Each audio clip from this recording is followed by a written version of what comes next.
قرآن پتہ ہے قیامت کے دن کیسے کام آئے گا؟ بہت ساری چیزوں سے دوستی لگائی ہوئی ہے لوگوں نے. پوچھو کیا ہابی ہے؟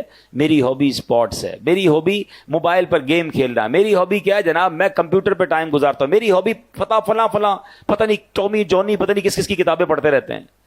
ارے مسلمان کی پہلی ہابی تو قرآن ہونا چاہیے نا, پہلی مصروفیت تو قرآن ہونی چاہیے. سنو قرآن کیا کام دے گا. اللہ کریم کے نبی علیہ الصلوۃ والسلام نے فرمایا جو بندہ دن اور رات میں قرآن کریم کی تلاوت کرتا ہے, ایسی روٹین بنائیں کہ کام پر جانے سے پہلے کچھ قرآن پڑھ کے جائیں, گھر آئیں تو سونے سے پہلے کچھ قرآن پڑھ لیں, اللہ کرے صبح سورہ یاسین پڑھ کے جائیں, رات سورہ ملک پڑھ لیا کریں. سنیے نبی پاک فرماتے جو بندہ دن اور رات میں قرآن پڑھتا ہے اور قرآن کے حلال کو حلال اور حرام کو حرام جانتا ہے, اللہ پاک فرشتوں کو اس کا رفیق یعنی اس کا ساتھی بنا دیتا ہے. جب قیامت کا دن ہوگا بندے کے لیے اللہ کی بارگاہ میں دلائل دے گا. قرآن کہے گا رب کریم ہر شخص دنیا میں اپنے کام کی اجرت لیتا تھا, جو بھی کام کرتے ہیں اس کی فیس لیتے ہیں نا. قرآن کہے گا یا اللہ ہر شخص دنیا میں اپنے کام کی اجرت لیتا تھا, مگر فلاں شخص دن اور رات میں مجھے پڑھتا تھا, میری تلاوت کرتا تھا, میرے حلال کو حلال اور حرام کو حرام جانتا تھا.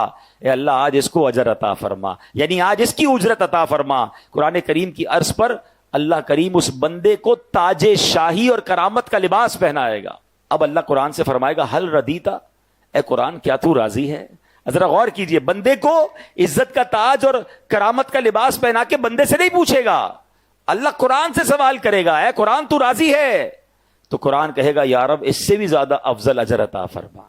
اب اس بندے کو بادشاہت اور سبحان اللہ جنت کی نعمتیں عطا کی جائیں گی, یعنی عطا کیا جاتا رہے گا. حدیث کا خلاصہ ہے کہ قرآن کے بارے میں اللہ تبارک و تعالیٰ پھر قرآن سے سوال فرمائے گا کہ اے قرآن کیا تو راضی ہے؟ اللہ اکبر, ذرا غور کیجئے. اور پھر ایک وقت آئے گا کہ قرآن کہے گا یا اللہ میں راضی ہوں. اب بتائیں دوستی کس سے کرنی چاہیے, ساتھ کس کا ہونا چاہیے؟ انفارچونیٹلی بہت ساری چیزیں ہم روز اوپن کرتے ہیں, روز سافٹ ویئر اوپن کرتے ہیں, روز آن لائن ہوتے ہیں, قرآن آن لائن نہیں کرتے.